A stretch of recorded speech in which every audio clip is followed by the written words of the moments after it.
গরুতে 7 ভাগে কুরবানি দেওয়া যাবে।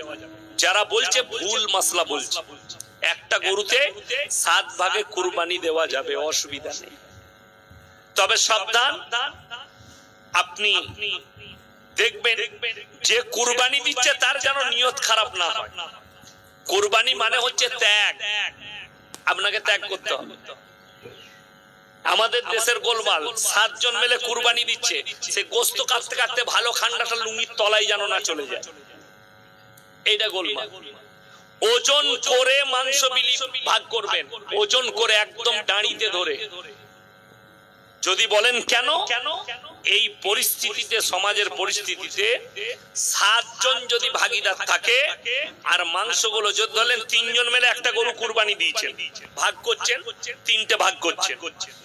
3 জন বললেন ও আমাদের বন্ধু তো ওজন করার দরকার নাই, যে যেটা পারবি নিয়ে নিবি। 3 জনের মধ্যে একজনের মনে মনে যদি হয় শালা ওই সাইডের মালটা ভালো আছে ওইটাই তুলবো, গোলমাল হয়ে গেল।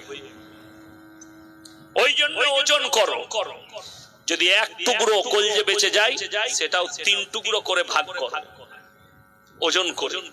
কেন? কারুর মনে যেন কোন রকমের কিন্তু না থাকে।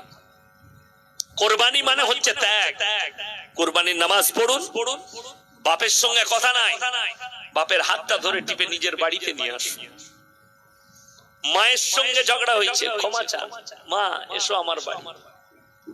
পরিবারের সঙ্গে, প্রতিবেশীর সঙ্গে ঝামেলা, ক্ষমা চেয়ে নাও, ছোট হও, আল্লাহ বড় করে দিবে।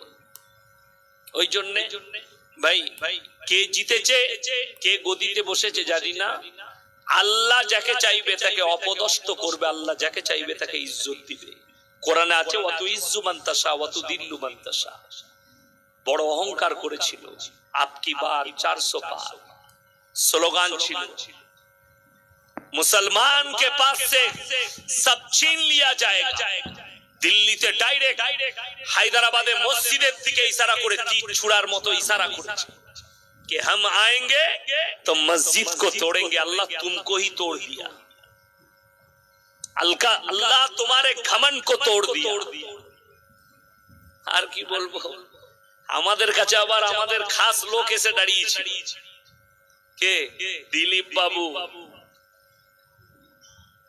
কে বললেন? মেদিনীপুর থেকে এসে দুধেতে সোনা খুঁজে পাইছি।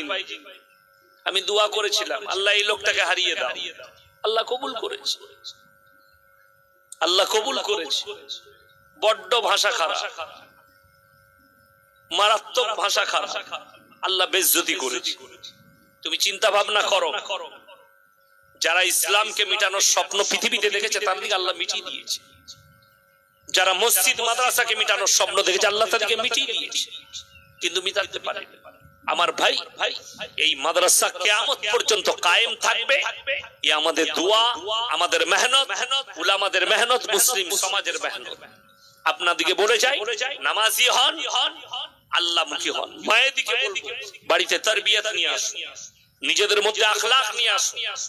আমি নাম করব না জায়গা, জানেন আশ্চর্য লাগে, এমন একটা জাওয়ানায় এসে পৌঁছে গেছে, মুসলমান ঘরের বিয়ে, শাশুড়ি বৌমা একসাথে ড্যান্স করছে বৌভাতের দিন, গান লাগিয়ে দিয়ে। মুসলিম, আমি অমুসলিমের কথা বলি না, মানুষকে কুরবানির মাংস দিতে পারে না, সে যদি খায়।